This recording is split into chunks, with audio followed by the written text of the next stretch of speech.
Hi, everybody. It's Leslie here. I just wanted to thank you again for offering to mentor with Harris Seekit. And I just wanted to share a few things that are going on the curriculum side of Imagining Your Future program. So this week in particular, we are really going to be drilling down. I just have the roadmap here. The roadmap is up here. We're really going to be drilling down on this very first A, strengths, interests, and passions. And if you remember, there are two worksheets that the students have been working on and have been introduced to, and they have had a chance to answer some of these questions. But what we're trying to do this week is basically the questions and how they answer them are really foundational to everything else they're going to be doing in their roadmap. And we want to make sure that each of the students has a good number of answers to put in this roadmap here. Photography is an example under here, but they're going to end up putting different topic areas that describe their strengths and their what and their passions and so we really want to get as many as possible. Not that we want to just have them just dump everything that they can think of onto this list, but it's going to give them a lot more to work with. And the idea with this is that we are not, as we go through this program, just to emphasize something, we are not trying to find out for each student what is that one magic career field for them. That is not our goal with this. What we're trying to do is open them up to all kinds of possibilities and really help them to feel the expansiveness of what is possible for them in their future, and also to just sort of learn about themselves.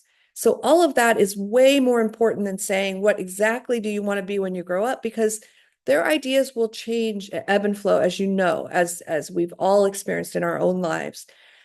If you have a student, though, who is not able to put down more than two or three things, and they say things like, oh, I like, spending time with my family, or they say very general things like, I do like to play soccer and I like to spend time with my family.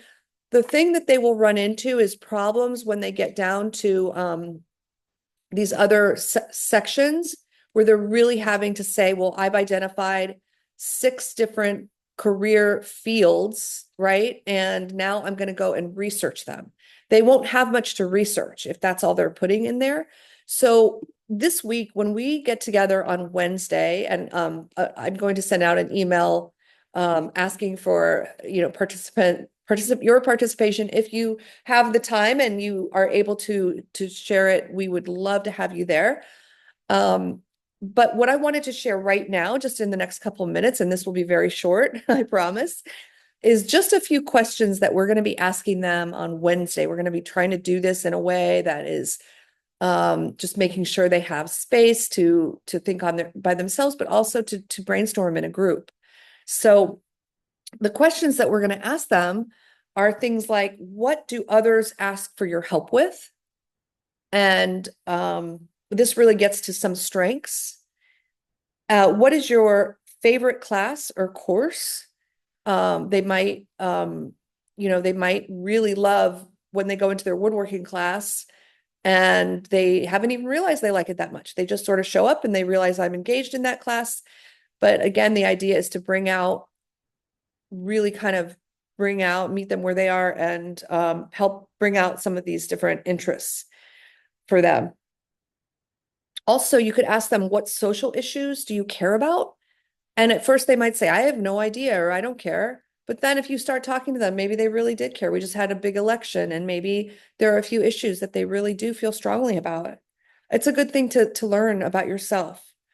Also, we could ask them, who in your life has inspired you and why? And sometimes that might just point them and just get them thinking about maybe a certain area that somebody else has shared with them, their interest in law or their interest in architecture, anything like that, that maybe somebody else has inspired them in. Also, we want to ask them, where do you shine in different areas of your life? So, where do you shine when you're with your friends? How do you shine when you're in your classrooms? How do you shine when you're at work, if you have a job, and if you don't have a job, that's fine.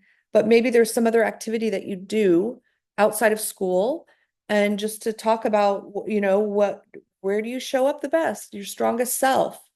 And then finally, another one might be, what dream do you have for your future?